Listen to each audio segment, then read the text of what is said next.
Hello everyone, I am Rishit Verma I am Rishi Soni. and today we are conducting two experiments. One is frequency response of photodiode And second one is frequency response of the piezoelectric sensor. for our ES116 electrical assignment.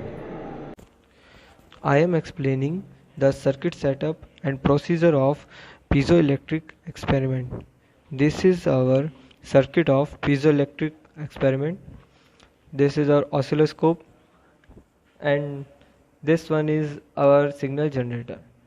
In our circuit, these are our input wires from signal generator providing sinusoidal signals. Then input is connected to the channel 1 of the oscilloscope in parallel on breadboard, which is connected in parallel to the input wires of the speaker. Then we connected the output wires of the speaker to the channel 2 wire of the oscilloscope. We continuously increasing the frequency to get the maximum output voltage. We fix the amplitude at 5 Vpp and offset at 5 volt. In this experiment, we tested how a piezoelectric sensor responds to different frequencies. We applied a sinusoidal signal, observed the output on oscilloscope. As we changed the frequency, we noticed that the output signal's amplitude peaked at certain points. As you can see in this graph, the resonance frequency at the peak was found to be around 1.9 kHz, where the output reached its highest amplitude. When we plotted the magnitude response, we saw a sharp peak at this frequency.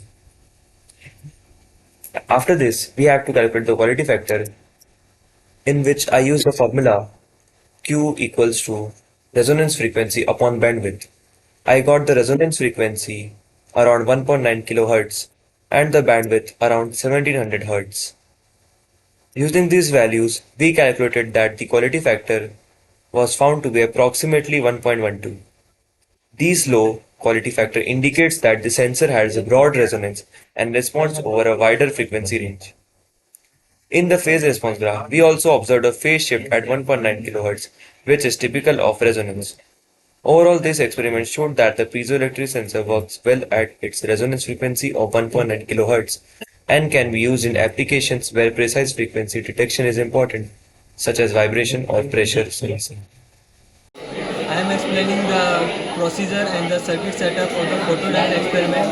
This is the circuit setup for the photodiode experiment, and this is the oscilloscope, and this is signal generator. We connected a 330 ohm resistor with the LED. We make ensure that the LED and the photodiode are facing each other so that we get a maximum exposure. And we connected a 10 kilo ohm resistor through the output waveform, and this is connected with the input waveform, which continuously giving a sinusoidal signal to the LED, so which it remains on every time. And this is a signal generator which gives signal in a sinusoidal form.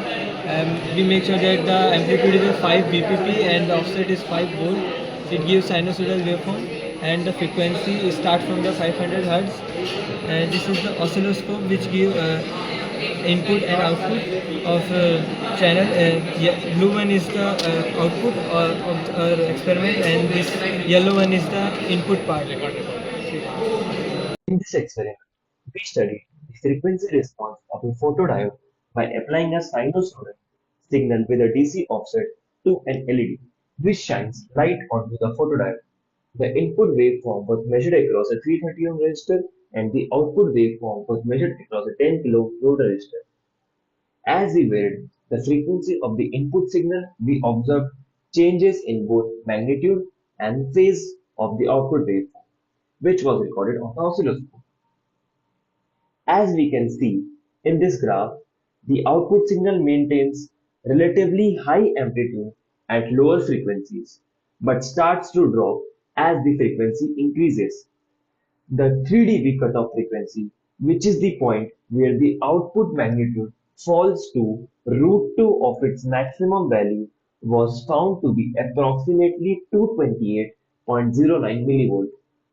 This indicates that the frequency beyond which which the photodiode's response significantly weakens.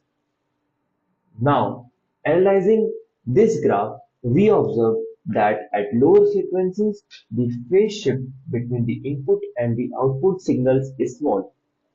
However, as the frequency increases, the phase shift becomes more prominent, showing that the photodiode introduces a delay in response to higher frequency signals.